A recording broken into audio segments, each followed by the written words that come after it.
오늘 우리에게 주신 하나님의 말씀은 신약성경 요한복음 1장 14절에서 18절까지입니다. 말씀이 육신이 되어 우리 가운데 거하시네. 우리가 그의 영광을 보니 아버지의 독생자의 영광이요 은혜와 진리가 충만하더라. 요한이 그에 대하여 증언하여 외쳐 이르되 내가 전에 말하기를 내 뒤에 오시는 이가 나보다 앞선 것은 나보다 먼저 계심이라 한 것이 이 사람을 가리킴이라 하니라. 우리가 다 그의 충만한 데서 받았으니 은혜 위에 은혜로라. 율법은 모세로 말미암아 주어진 것이요 은혜와 진리는 예수 그리스도로 말미암아 온 것이라. 본래 하나님을 본 사람이 없으되 아버지 품속에 있는 독생하신 하나님이 나타내셨느니라.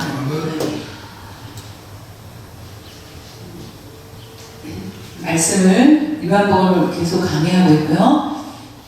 지난번에 말씀드린 것을 기억할 수 있기를 바랍니다. 예수님이 오셨지만 사람들이 영접하지 않고 영접하는 자 많이 그 이름을 예수님을 믿는 자 많이 하나님의 자녀가 되는 권세를 주신다라고 말씀하고 계십니다. 하나님의 자녀가 되는 권세를 받는다라는 것은 특권입니다. 특권. 하나님께서 주신 그 특권. 다시 말하면 그 특권은 상속자가 된다는 의미입니다. 특권을 받은 자는 하나님의 상속자가 된다는 것이다 라는 말씀.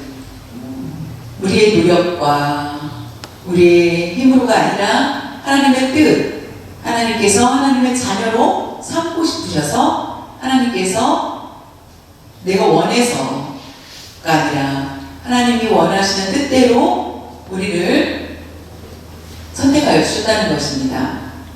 하나님 원하시는 뜻대로 하나님께서 우리에게 믿음을 심겨주셨고 하나님이 주신 그 믿음을 통하여서 우리가 예수님이 누구신지 알게 되었고 예수님은 나의 구주시며 나의 주인이 되십니다.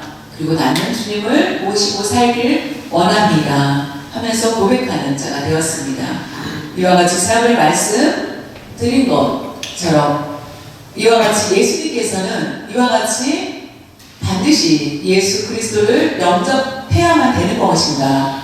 다른 것을 영접하면 안 되나? 근데 왜 예수 그리스도를 영접을 해야 되는지 오늘 말씀을 통해서 우리에게 보여주시는 것이 있습니다. 그래서 오늘 제목이 말씀이 육신이 되어 라고 한 말씀이 얼마나 중요한지, 말씀이 육신이 되다, 이 말씀이 을 통하여서 우리에게 무엇을 말씀해 주시고자 하는지를 깨달을 수 있는 시간이 되길 바랍니다. 요한복음 1장 14절에 보면 말씀이 육신인데요. 우리 가운데 거하시네. 우리가 그의 영광을 보니 하나님의 아버지의 독생자의 영광이요 은혜와 진리가 충만하더라. 말씀이 바로 지난번에 말씀드린 것처럼 말씀은 바로 예수님을 말씀하십니다. 예수님이 육신이 되어 여러분이 문장대로 봤을 때 우리가 오해하기가 참 쉽다라는 것입니다. 예수님께서 이곳에 우리를 위해서 인간의 몸을 입으셨다. 그래서 사람이 되셨다. 이것이 아니라는 것입니다. 하나님의 특권을 다 내려놓고 사람이 되셔서 역사하셨다. 아니라 하나님께서 예수님은 원래 전능하신 분이시며 하나님이신데 그 모습 그대로 사람의 몸을 빌려서 오셨다. 자신의 모습을 비운 것이 아니라 자신의 모습에서 육신을 입으셨다. 말씀이 육신이 되어 사람이 되셨다. 인간이 되셨다라는 말씀이십니다. 그래서 완전한 인간이 되셨습니다. 말씀이 육신이 되어 동시에 하나님이시라는 것을 우리에게 말씀해 주고 있습니다. 참 어려운 내용이 될 수밖에 없습니다. 어느 사람이 말하기를 예수님의 특성은 인격 가운데 두 인격, 다시 말하면 속성에는 인격이 아니라 속성에는 신성이 있고 예수님의 속성은 신성과 인성 두 가지를 가지고 있다. 그래서 참 이해하기 어렵다. 결혼하지 않은 마리아에게를 통하여서 그 몸을 빌려서 탄생하셨다. 이거와 예수님께서 인간이 되셨다. 하나님이신데 인간이 되셨다. 하나님이신데 인간이 되셨다. 이것을 이해한다는 것은 쉬운 일이 아닙니다. 그러나 분명히 말씀하시기를 완전한 사람이신 동시에 완전한 하나님이시다 라고 말씀하신 것을 우리가 믿습니다. 여기서 말씀이 육신이 돼요. 예수님이 육신을 입으셔서 우리 가운데 거하시고 우리 가운데 함께 계시다. 내 마음에 임하시다 이 뜻이 아니라 사람의 땅 위에 오셨다. 그래서 땅에서 세상 사람들과 함께 세상 사람처럼 함께 사셨다. 그래서 예수님은 가난한 그런 삶, 먹고 마시고 아파하시고 눈물을 흘리시고 고통과 배고픔과 죽으심 이 모든 인간의 그런 모습대로 행하신 것을 볼 수 있습니다. 우리 가운데 거하심이라는 것은 헬라어로 말하면은 텐트를 치고 천막을 치다. 텐트를 치고 사는 삶과 같다. 우리 가운데 거하시다라는 이 언어를 봤을 때는 텐트를 치다. 그리고 우리를 구원하기 위해서 오셨다라는 것입니다. 제약이 가득한 우리에게 나를 선택하기 위해서 오셨다. 육체를 입고 오셨다. 사람과 동등됨을 취하시고 완전한 사람이 되셔서 오셨다는 말씀입니다. 이사야 7장 14절에 보면 그러므로 주께서 친히 징조를 신약에 보면은 징조가 있었죠. 근데 그 징조하고는 다른데 그래서 증거를 보이다. 증거를 너에게 주실 것이다. 보라 처녀가 잉태하여 아들을 낳을 것이요 그의 이름을 임마누엘이라 하리라. 이 말씀은 예수님께서 우리는 예수에 대해서 너무 알죠. 예수님께서 말씀이 육신이 되어서 라고 하셨죠. 예수님이 육신을 입으셨다. 근데 예수님의 이름은 없으셨는데 그 말씀 그냥 그대로 말씀이셨다는 것입니다. 그래서 하나님의 아들이시다. 삼위일체 하나님 성자이시다. 두 번째다라는 의미는 아닙니다. 성자시다. 삼위일체 중 한 분이시며 성자. 그런데 임마누엘이라고 얘기를 했습니다. 우리가 임마누엘이라는 개인 이름이 있습니다. 우리는 이름을 보면은 그러나 하나님의 속성을 가지셨기 때문에 개인 이름이 아니라 하나님의 속성을 가지신 분 임마누엘 바로 예수님 바로 임마누엘이라는 것입니다. 임마누엘은 바로 예수님이시다. 원래 예수님의 이름은 말씀이셨습니다. 말씀. 그런데 육체를 입고 오셨습니다. 그래서 예수님은 임마누엘이 되십니다. 그 이름이 바로 임마누엘이다. 그의 이름이 임마누엘. 인사할 때 저는 누구십니까? 저 이름이 누구입니다. 라고 대답을 하겠죠. 저는 강상희입니다. 저는 이렇게 얼굴 이름이 이것입니다. 라고 하면서 사람 만나면 자신을 소개합니다. 근데 예수님은 육체를 입고 오셨을 때에 예수님을 어떻게 불러야 되는지 하나님의 아들, 말씀, 근데 바로 예수님 바로 임마누엘이다. 임마누엘은 하나님이 우리와 함께 계시는 분이시다. 그런 속성을 가지신 분이 바로 예수님이시다는 것입니다. 우리 각자의 이름이 있지만은 예수님이 왜 임마누엘의 의미와는 다르다는 것입니다. 마태복음 1장 21절에 보면은 아들을 낳으리니 이름을 예수라 하라.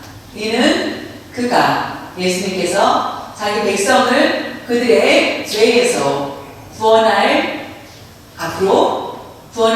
자이심이라. 그의 이름을 바로 아들을 낳을 것이며 이름을 예수라고 하라 라고 말씀하십니다. 예수의 의미는 자신을 예수님 스스로 예수님은 자신의 백성들을 죄 가운데 있는 자신의 백성들을 구원하실 분이시다 라는 것, 그것이 바로 예수라는 이름입니다. 말씀이라고 하셨지만은 예수라는 이름이 육체를 입으셨을 때에 예수라는 이름이 나오게 된다는 것입니다. 말씀이 육신이 되어 우리 가운데 거합시다. 그것은 다시 말하면 예수님이 우리 안에 거하시고 계시다라는 의미입니다. 예수 그리스도의 능력이 얼마나 큰지를 우리에게 보여주고 있습니다. 우리가 바로 예수님을 믿는 우리가 예수 그리스도의 영광을 보니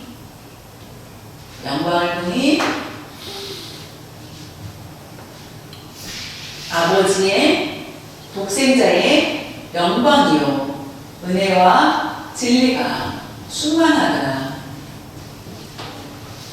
우리가 예수님의 영광을 보는 것,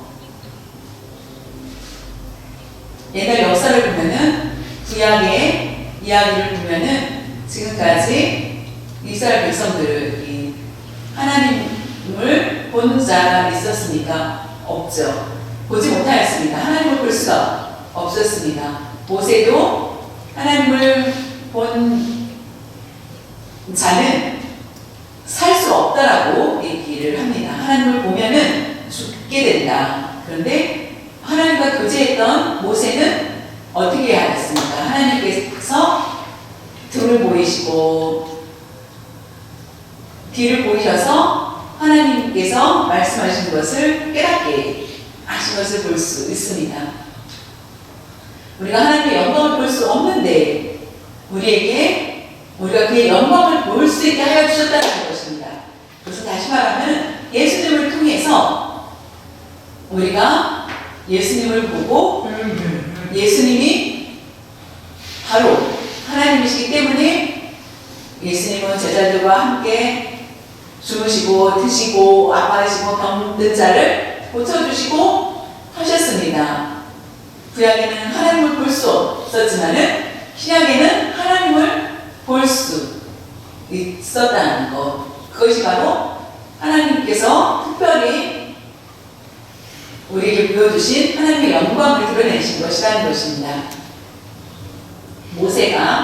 모세 때에 성전을 짓게 됩니다.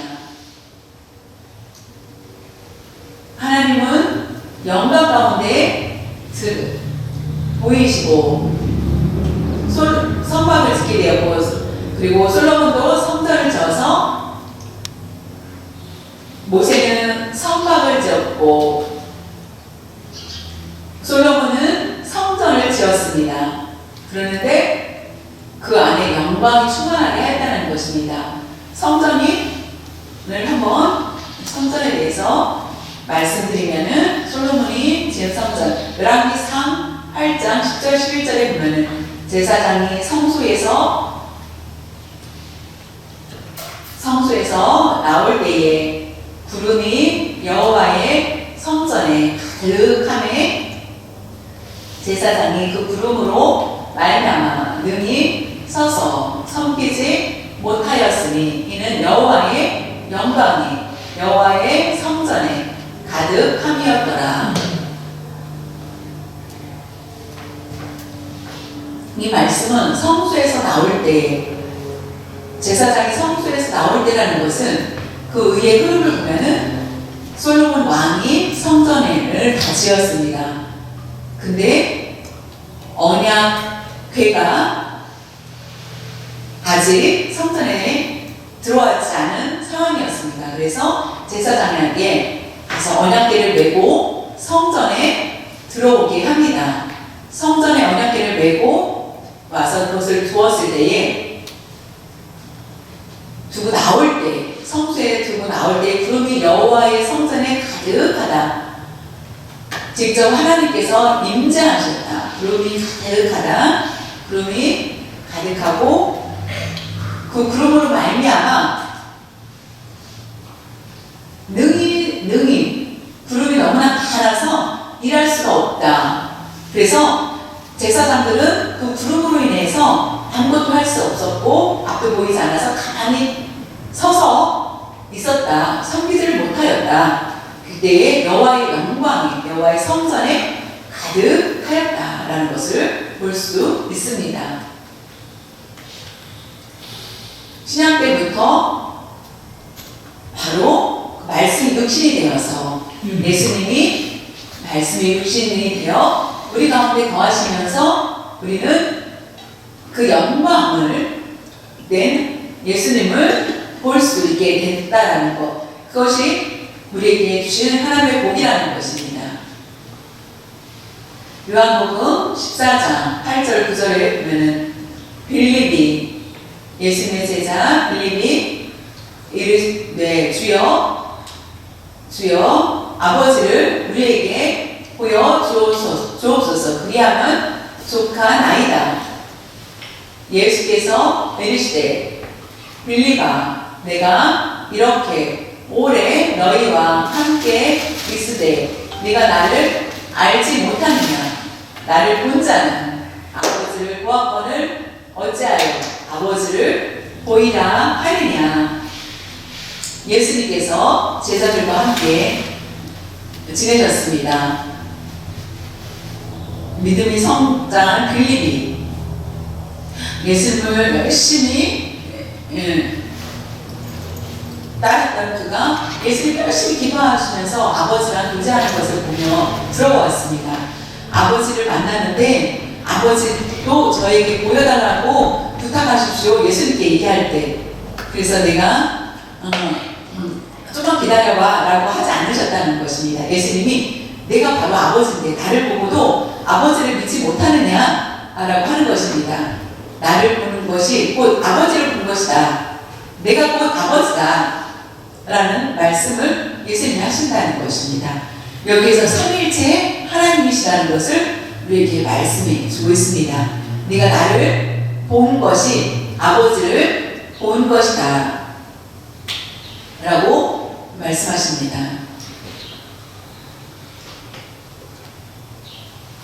말씀이 육신이 되어서 라는 그 말씀을 그대로 보여주신 내용입니다. 언제 하나님을 우리가 만났을 때에 하나님의 나라에 들어갔을 때에 하나님과 교제하면서 이렇게 하나님을 보면서 살게 된다는 것입니다. 요한복음 1장 18절에 보면은 본래 하나님을 본 사람이 없으되 아버지 품속에 있는 독생하신 하나님이 나타내셨느니라. 아버지 성부 하나님께서 보시고 독생 하나님 예수님을 보고 오는 것과 같다. 예수님을 본 사람, 하나님을 본 사람은 없지만은 영이신 하나님을 우리가 볼 수는 없지만은 볼 수 있는 것은 바로 예수 그리스도를 통해서 예수님이 말씀이 유신이 되어서 우리 가운데 거하심으로 말미암아 우리는 하나님을 볼 수 있다라는 것입니다. 예수님이 육체를 인간이 되지 않으셨다면 우리는 하나님을 볼 수 없을 것입니다. 그러나 예수님을 통하여서 하나님을 볼 수 있다는 것이 얼마나 좋은 소식인지 요한복음 1장 14절에 보면은 은혜와 진리가 충만하더라 라고 말씀하십니다. 은혜와 진리는 라는 것은 바로 예수님 안에 있다라는 것입니다. 예수 안에 예수님께서 그 안에는 은혜가 진리가 충만하다. 그것은 예수님이 원래 은혜와 진리가 충만하신 분, 은혜와 진리를 가진 것이 아니라 충만하다. 여자가 밖에서 밖에 나갈 때 여자들은 향수를 많이 뿌리죠. 그래서 자기에게 좋은 냄새를, 안 좋은 냄새보다는 좋은 냄새를 통하여서 사람들에게 좋은 분위기를 주기 위해서 향수를 뿌립니다. 향수를 뿌려서 그렇지 않으면은 자신의 냄새를 향수를 뿌리지 않으면은 냄새를 나타낼 수 없는 것처럼 예수님께서 은혜와 진리가 충만하다는 것은 이것을 가진 것이 아니라 원래 있으시다. 원래 은혜와 진리가 충만하신 분이시다는 것입니다. 원래 하나님의 것이라는 것입니다. 곧 하나님은 은혜와 진리이시라는 것입니다. 예수님은 길과 진리요 생명이라고 말씀을 주셨습니다. 그런 것처럼 예수님은 우리는 취해야 되고 가져야만 된다고 생각하지만은 예수님은 은혜와 진리가 충만하신 분이라는 것입니다.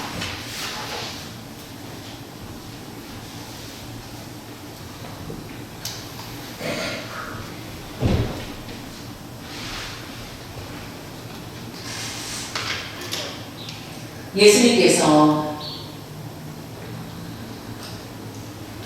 평범하신 분이 아니라는 것입니다. 아들이기 때문에 더 낫다라고 생각할 수 있지만 아버지와의 아들이기 때문에 서열상 더 낫다라고 생각할 수 있습니다. 그러나 성경 말씀에는 아들이면서 하나님이시다. 이것은 한글이지만 그 의미가 완전히 다릅니다. 이사야서를 한번 같이 보겠습니다. 이사야 9장 6절에 보면 이는 한 아기가 우리에게 낳고 한 아들을 우리에게 주신 바 되었을 때 그의 어깨에는 정사를 메었고 그의 이름은 기묘자라 모사라 가르치는 자 전능하신 하나님이다. 영존하시는 아버지라 영원히 나나 아버지라 평강의 왕이라 할 것이니라. 아기는 바로 미래에 예수님이 태어나실 것을 예언하신 것입니다. 구약 A는 이사야의 말씀에 이사야 선지자는 이스라엘 백성이 부패한 그들에게 앞으로 한 아기가 우리에게 태어날 것이고 우리는 죄악 가운데서 죄악이 가득한 세상 가운데 한 아기가 태어날 것이며 그 한 아들을 우리에게 주신 바 되었고 그 어깨에는 정사라는 것은 통치하시다. 통치하시다. 통치를 하시고 정사를 메었고는 모든 것을 통치하시고 계시고 그의 이름은 기묘자라 놀랍고 모든 것을 다스릴 수 있는 분이라는 것이고 모사는 문제를 해결하는 전문가이다. 카운셀러 같은 어려운 문제가 있었을 때 모든 것들을 해결해 주는 AI 같은 그런 분이시다 라는 말씀이십니다. 모사라 전능하신 하나님이시다. 성부 하나님은 전능하신 하나님이시다. 성자 하나님은 전능하신 하나님이다. 영존하시는 아버지라. 하나님의 아들이라고 했는데 그 예수라고 했는데 영존하신 아버지다라고 또 말씀하십니다. 여기는 예수, 하나님 따로 말씀하신 것이 아니라 같은 예수님을 얘기하는 것이고 평강의 왕이라 할 것이니라. 예수님은 누구신지 바로 하나님 아버지시다. 아버지시다. 그래서 아주 굉장히 혼란스러울 수 있습니다. 아들이라는 의미는 헬라어로 말하면은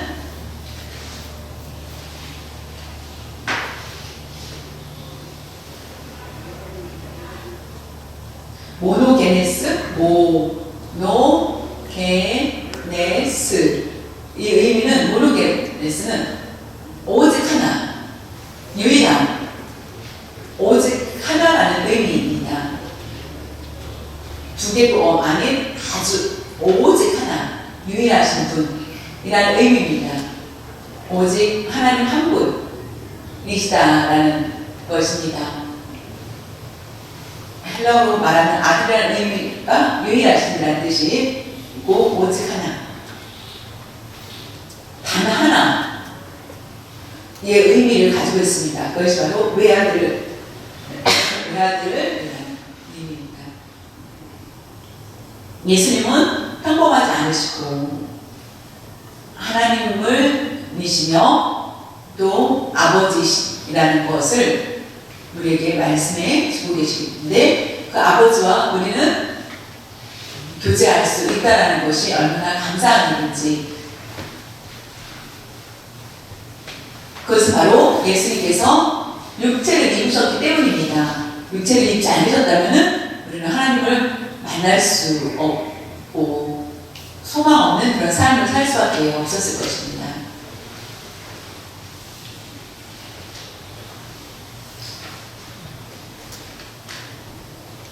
요한복음 1장 15절 보면은 세례 요한이 예수님의 제자 요한도 있고요. 여기서 요한은 세례 요한입니다. 요한이 그에 대하여 질문하여 외쳐 이르되 예수님에 대해서 말씀하십니다. 외쳐 이르되 내가 세례 요한이 전에 옛날에 말하기를 내가 말한 것처럼 내 뒤에 오시는 이가 나보다 앞선 것은 나보다 먼저 계심이라 한 것이 이 사람을 가리킴이라 아니라. 요한은 모든 것을 보고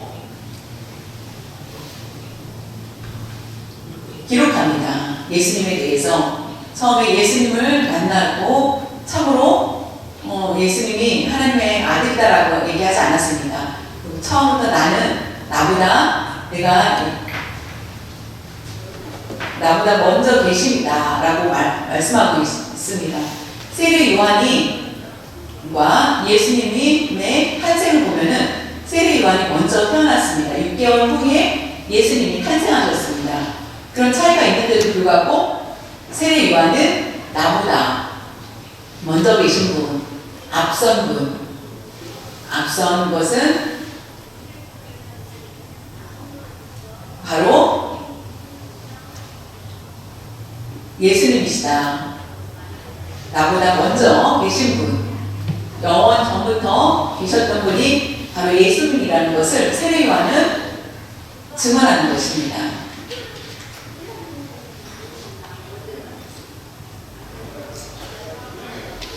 나보다 먼저 계신 예수님에 대해서 인정하고 그것에 대해서 자신있게 말씀을 합니다. 예수님의 제자들이 대화한 것 중에서 요한복음 8장 56절에서 58절을 한번 보겠습니다. 너희 예수님께서 말씀하시기를 너희 조상 아브라함은 나의 때에 볼 것을 즐거워하다가 보고 기뻐하였느니라. 유대인들이 이르되 네가 아직 50세도 못 되었는데 아브라함을 보았느냐. 예수께서 이르시되 진실로 진실로 너에게 이르노니 아브라함이 나기 전부터 내가 있느니라 하시니.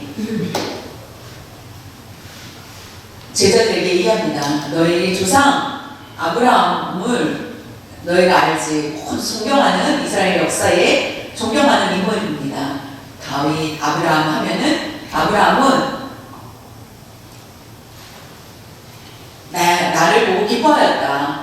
이 말이 제자들에게는 이해가 되지 않는 말이었습니다. 예수님이 50이 안 됐다. 아직 50도 안 됐는데 어떻게 아브라함 역사를 보면은 거의 시간에도 아브라함 때에 예수님이 계셨다라는 것인가? 라는 말씀입니다. 2000년 전에 예수님이 탄생하셨습니다. 아브라함은 언제입니까?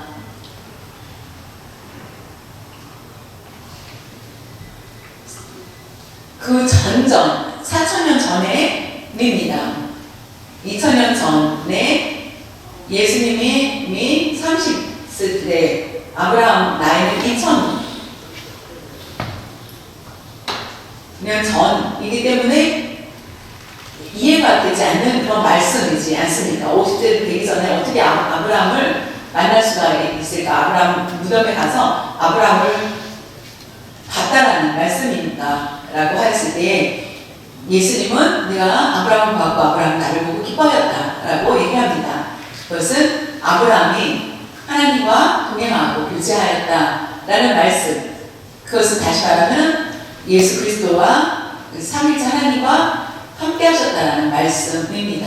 그래서 아브라함이 나기 전에 그 전부터 내가 있었다 라고 말씀하십니다. 영원하신 분이시며 영원하신 하나님이시다 라는 것, 그것이 바로 예수님이시다. 이스라엘 백성들은 그 얘기를 듣고 예수님을 돌로 치려고 하였지만 예수님은 그곳을 나가신 것을 볼 수 있습니다. 그곳을 피하시는 것을 볼 수 있습니다. 영원 전부터 영원토록 계시는 하나님이신 예수님이시라는 것입니다. 우리가 만나서 우리가 교제할 수 있는 것, 그것이 얼마나 놀라우신 것인지 바로 예수 그리스도께서 육체를 입고 이 땅에 오셨기 때문이라는 것입니다.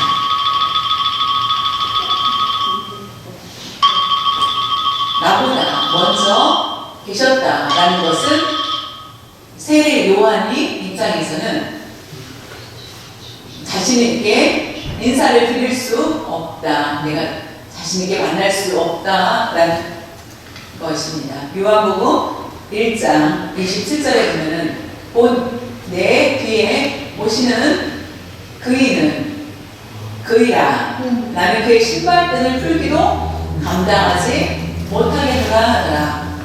내 뒤에 오시는 분 바로 예수님의 신발끈도 풀 수 없을 정도다 라는 그런 말씀입니다. 옛날에 문화를 보면 부자들은 신발 끈을 묶지 않습니다. 왜냐하면 종들이 있기 때문에 종이 와서 신발끈을 묶습니다. 그러나 가난한 자들은 자신의 신발을 끈을 묶어야 됩니다. 근데 부자들은 종이 있어야만 되는데 그런데 나는 그 종으로서 그 신발을 풀기도 감당치 못하겠다. 내 뒤에 오시는 그이는 너무나 높기 때문에 세례 요한 자신이 그분의 신발을 풀기도 나는 감당할 수 없는 자다라고 얘기합니다.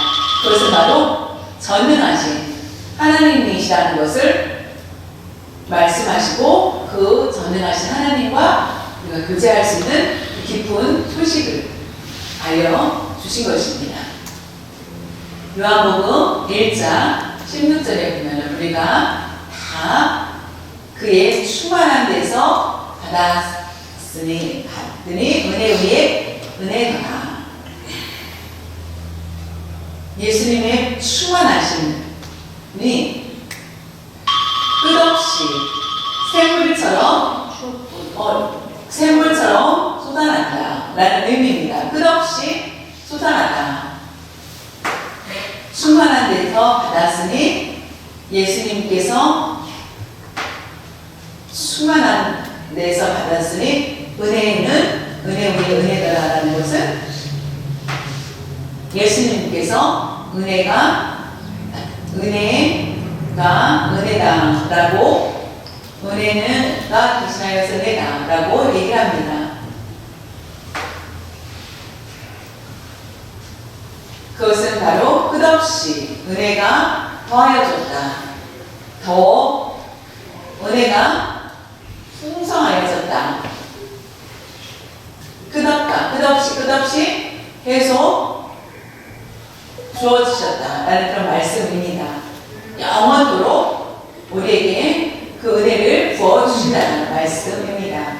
요한복음 1장 17절에 보면 율법은 모세로 말미암아 주어진 것이요 은혜와 진리는 예수 그리스도로 말미암아 온 것이라.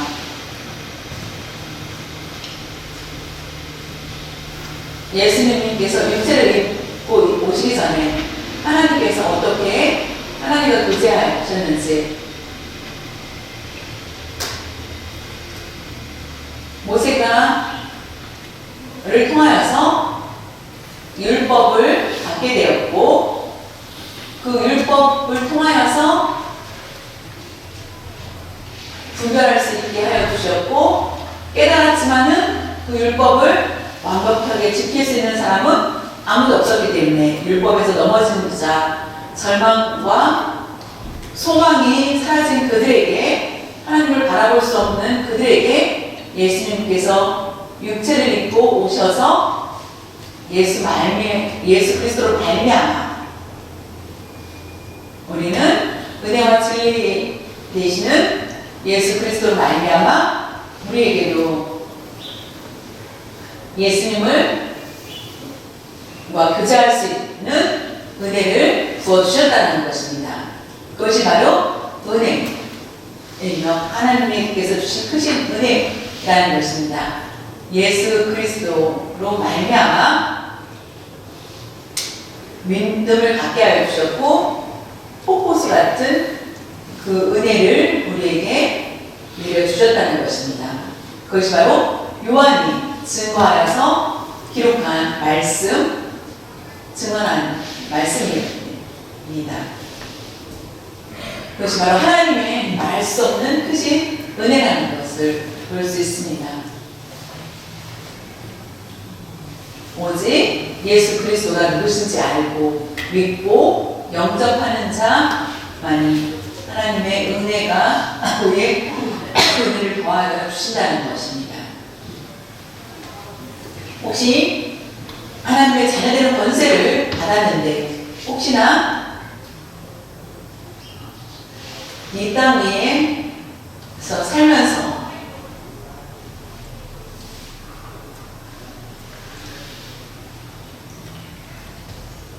또한 천사도 누구도 하나님의 사랑에서 끊어질 자가 아무도 없다라는 것입니다. 누구도 그 사랑을 끊을 수가 없다라는 것을 우리에게 말씀해 주고 있습니다. 그래서 그 사랑이 얼마나 큰 능력인지를 우리에게 말씀해 주고 있습니다. 예수님 스스로가 은혜와 진리이시기 때문에 우리에게 그 은혜와 진리를 우리에게 가르쳐 주시고 부어 주신다는 것입니다. 직접 우리에게 내려주신 한없는 사랑을 우리에게 부어 주셨습니다. 우리의 공로가 아니라 내가 원해서 하는 것이 아니라 내가 구하였기 때문이 아니라 내가 맘대로 한 것이 아니라 하나님께서 값없이 우리에게 주신 은혜라는 것입니다. 말씀 육신이 되신 예수 그리스도의 큰 기적을 우리에게 보여주신 것입니다.